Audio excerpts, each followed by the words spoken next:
Hello everyone, and welcome to week 3 of the Pastoral Care course. This week's topic is grief and loss. For your homework this week, you will be watching the movie Elizabethtown and doing a couple, I think 3 actually, brief spiritual assessments on 3 of the characters. So I'm excited to hear your thoughts on the movie and these characters. There were just 2 short readings for this week. The first one in the Lay Pastoral Care book by Timothy Faribault on loss, and this focuses more on not just grief losses as in death, from death experiences, but just all of the different types of losses that we experience throughout life. So he talks about loss in divorce, loss of income, loss of independence as we age and get older. I remember one of my uncles telling me that the golden years are really not that golden. And so the retirement years that we sometimes really look forward to and are excited about, for many people can be really filled with a lot of hardships and a lot of losses.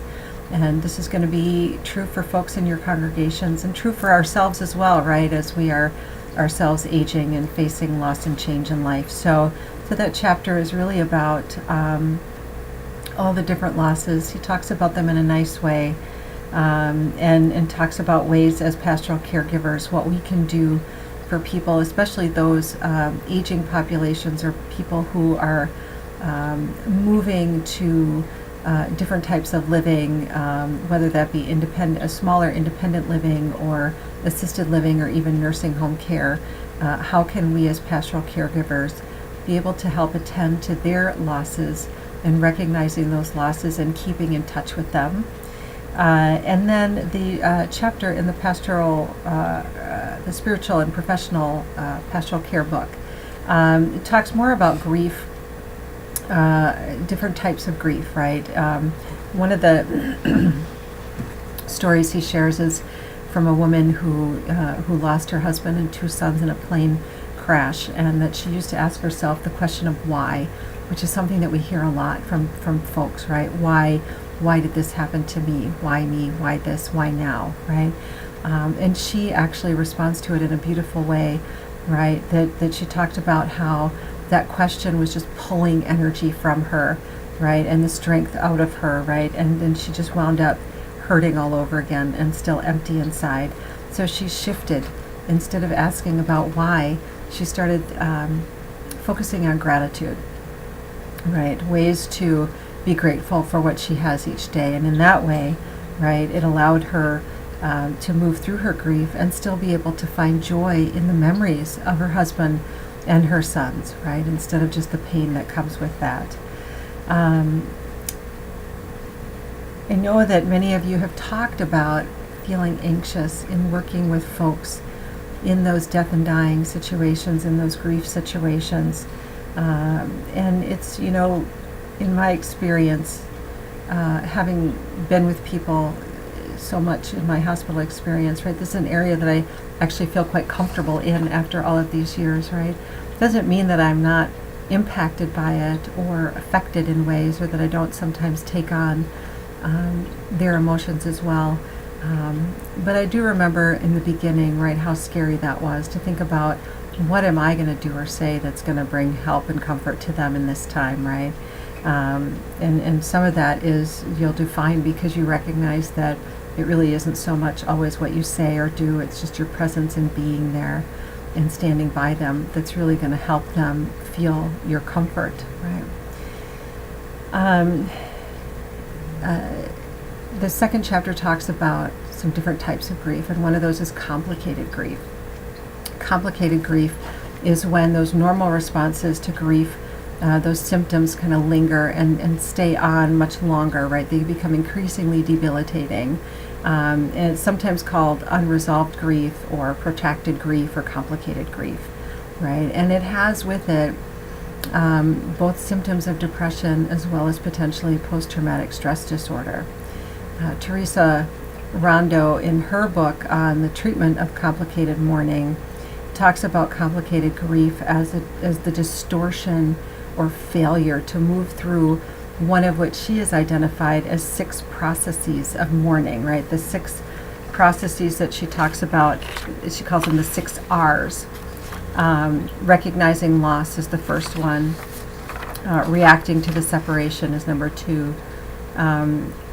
Recollecting and re-experiencing the deceased and the relationship, relinquishing old attachments to the deceased, and readjusting to move to the new world, right? Without forgetting the old world, and then finally reinvesting. Reinvesting is taking the emotional energy that was put into the mourning time, the period of mourning, and reinvesting that back into yourself, the individual. When folks get stuck in their complicated grief, they're not able to move through all of these processes to be able to get to the point of reinvesting their energy in themselves. Complicated grief was actually added to the DSM-5, the diagnostic manual used for diagnosing mental illness. It was added there, and it's a very devastating place to be, right? And a place to be that if that is where your congregation member is, that would be one of those times to refer them to a mental health professional to do that deeper work of helping them get through this. The author also talked about arresting grief, this type of grief that comes from a sudden sort of shocking event, impact of disaster or loss, large-scale events, for example, 9/11, Katrina, mass shootings. All of these events seem so unbelievable, right? That initial impact of grief is so intense that it can feel paralyzing. Even though it might not have some of those physical symptoms of grief that come with that. Right? And then he talks about survival grief, right? This happens when an individual is faced with the need to continue on without their loved one, but they have to continue on because of the children or because of someone else. Parents that have to continue raising children after the death of a spouse. It can be soldiers who have to continue on even in their work as a soldier, but certainly afterwards sometimes this can take the look of survivor guilt, right? Why did I survive this and these other people did not? Soldiers in the midst of the battlefield, they talk about sometimes being able to lock away their grief to be able to do what they need to do on the battlefield, not unlike first responders. Are able to put their grief aside so that they can do the work to help the people in need, right? As long as those first responders, soldiers, etc., are able to go back and do the work of processing their grief experience, right? So locking it away in order to get your work done is one thing, but not ever opening that box back up again is not going to be healthy, right? Delayed grief that isn't addressed, right, can impact us in physical ways, right? We can have some physical symptoms of our grieving. We can have stomach pains, headaches, chest pains, sleeping problems, digestive problems. All of these things can really come about because of grief that is not being dealt with and addressed. The author of the chapter wrote that he heard it said that a grieving person needs to tell their story at least 150 times before he or she can begin to heal. I saw this happen over and over again at the hospital. Every family member or patient in the room, who is alert and able to tell their story, would tell their story to every person that came in, right? Whether it was the chaplain, doctor, nurse, family, clergy, anybody who would come in to visit, friend, they would tell the story over and over and over again. And many times I would hear the story over and over again, right? They would tell it to me multiple times as I continued to visit them over the days and weeks, right? And so obviously it seems like there's some truth to that. I've never heard that statement before, but found it very interesting, and in my experience, probably very true, right? Our work with these folks is to explore their sources of strength, right? Their hopes, their fears, and their journey. One way that we can actually be a stumbling block is when we are overlaying our own stuff onto what might be going on for them. As I talked about in the first week, right, when I assumed that the daughter of a man who died was going to be upset, right, hurting, sad because her father had died, because I would be sad if my father had died, right? But that was not her story. That was not her experience. So to not get in the way means we need to understand when our own stuff might be churning up for us a little bit, and being able to keep it in check and take a couple of deep breaths and remember that we're here for them. And so we need to shift our attention to them and listen to their story and hear their worries and fears and address them in ways that are going to be helpful for them.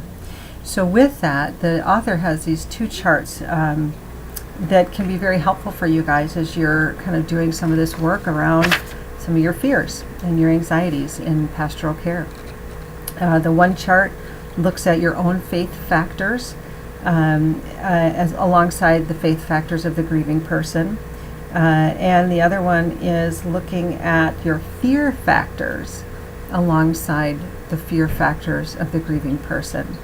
Now, whether or not you are working with somebody, I think that doing this exercise even for yourself could be really enlightening, right? To think about your own faith journey and your own fears about death and dying, and what does your faith tradition and your belief system tell you about that, right?